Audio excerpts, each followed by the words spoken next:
Hello, welcome, আসসালামু আলাইকুম। This Nila Majumdar. Welcome back to my channel. আপনাদের সবাইকে আমন্ত্রণ জানাচ্ছি আমার নীলা মজুমদার রান্নাঘর চ্যানেলে। আশা করি আপনারা সবাই ভালো আছেন। হাজির হয়ে গেলাম মোগলাই পরোটার রেসিপি নিয়ে। তাহলে দর্শক চলুন কথা না বাড়িয়ে দেখে নিচ্ছি আমাদের আজকের রেসিপি। মোগলাই পরোটা তৈরি করার প্রসেসিংটা দেখে নিচ্ছি। প্রথমে আমি একটি মিক্সিং বোল নিয়ে নিলাম। এর মধ্যে আমি একটি চালনি দিয়ে 1 কাপ ময়দা চেলে নিব। চালার পর আমি এর মধ্যে দিয়ে দিব স্বাদ মতো লবণ। আমি এখানে হাফ চামচের মতো লবণ ইউজ করেছি। এখন আমি হাত দিয়ে ভালোভাবে মিশিয়ে নিব। এরপর আমি এর মধ্যে দিয়ে দিব 1 টেবিল চামচ রান্নার তেল। আপনারা চাইলে ঘিও দিতে পারেন। তারপর সব উপকরণগুলোকে হাত দিয়ে খুব ভালোভাবে মিশিয়ে নিতে হবে। একটু সময় নিয়ে মিশাতে হবে, কারণ যত ভালো মেশাতে পারবেন ডোটা ততই পারফেক্ট হবে। সবগুলো উপকরণ একসাথে মিশানোর এক পর্যায়ে যখন দেখবেন যে এভাবে হাতের ভিতর মুঠ করলে দলা পেকে যাচ্ছে, তখন বুঝবেন ডোটা পারফেক্ট হয়েছে। এই পর্যায়ে এর মধ্যে পরিমাণ মতো পানি মিশিয়ে একটা মিডিয়াম সফট ডো তৈরি করে নিব। আমি এখানে হালকা কুসুম গরম পানি ইউজ করেছি। আর পানিটা একেবারে মিশানো যাবে না, অল্প অল্প করে মিশাতে হবে। অল্প অল্প করে মিশালে ডোটা ভালো হবে। আমার ডোটা হয়ে গিয়েছে। এখন আমি ডোর উপর সামান্য পরিমাণ তেল মেখে দিয়ে 20 মিনিটের জন্য রেস্টে রেখে দিব। অন্যদিকে একটা বাটিতে আমি 2টি ডিম নিয়ে নিলাম। এরপর দিয়ে দিলাম হাফ কাপ পেঁয়াজ কুচি, 4টা কাঁচামরিচ আমি কুচি করে নিয়েছি। এখন দিয়ে দেব ধনিয়া কুচি। এখন আমি এর মধ্যে দিয়ে দেব 1 চামচ ধনিয়া গুঁড়ো, দিয়ে দেব স্বাদ মতো লবণ। এখন সবগুলো উপকরণকে চামচের সাহায্যে ভালোভাবে মিশিয়ে নিতে হবে। ফিরে আসলাম 20 মিনিট পর। আমি ডোটাকে প্রায় 20 মিনিটের মতো রেস্টে রেখে দিয়েছিলাম। এখন আমি ডোটাকে প্রায় 1-2 মিনিটের মতো ভালোভাবে মথে নিব।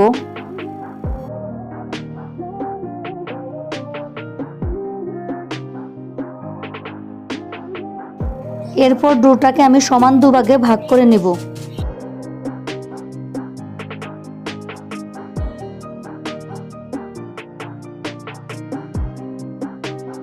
এবার আমি সামান্য পরিমাণ ময়দা ছিটিয়ে নেব। এখন আমি 1 ভাগ ডো নিয়ে রুটি বেলে নেব। রুটিটাকে যতটা সম্ভব পাতলা ও বড় করে বেলে নিতে হবে। দেখতেই পাচ্ছেন রুটিটাকে আমি কতটা বড় ও পাতলা করে বেলে নিয়েছি। ঠিক এভাবেই পাতলা করে নিতে হবে। এবার রুটির মাঝ বরাবর আমি ডিমের মিশ্রণটি দিয়ে দিব।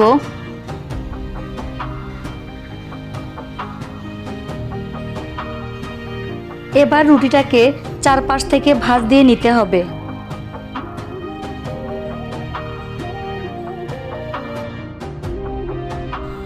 এভাবে বাকিটাও বানাতে হবে। এবার ভাজার পালা। আমি একটি কড়াইয়ের মধ্যে তেল নিয়ে নিলাম। এর মধ্যে পরোটাটা দিয়ে দিলাম। এখানে ডুবো তেলের প্রয়োজন নেই, তবে ভাজার জন্য তেল এমনভাবে নেবেন যেন অর্ধেকটা পরোটা তেলের মধ্যে ডুবে থাকে। এ পর্যায়ে চুলার আঁচ হবে মিডিয়াম। এক পাশ কিছুটা ভাজার পর উল্টে দিতে হবে। উল্টানোর সময় সাবধানে উল্টাতে হবে। প্রয়োজনে 2টি হাতল ইউজ করতে পারেন, তাহলে তেল ছিটে গায়ে আসবে না। এভাবে 2-3 মিনিট উল্টিয়ে পাল্টিয়ে গোল্ডেন ব্রাউন কালার করে ভেজে নেব। যেহেতু এটা ডিম দিয়ে তৈরি, তাই এটা স্বাস্থ্যের জন্য খুবই ভালো এবং খেতে ভীষণ মজার।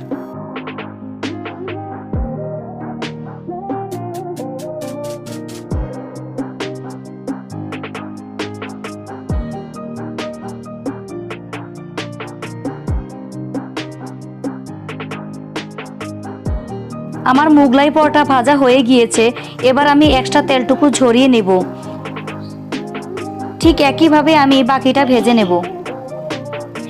এভাবে আমি 2টি ভেজে নিয়েছি। এখন আমি একটু কেটে দেখাচ্ছি।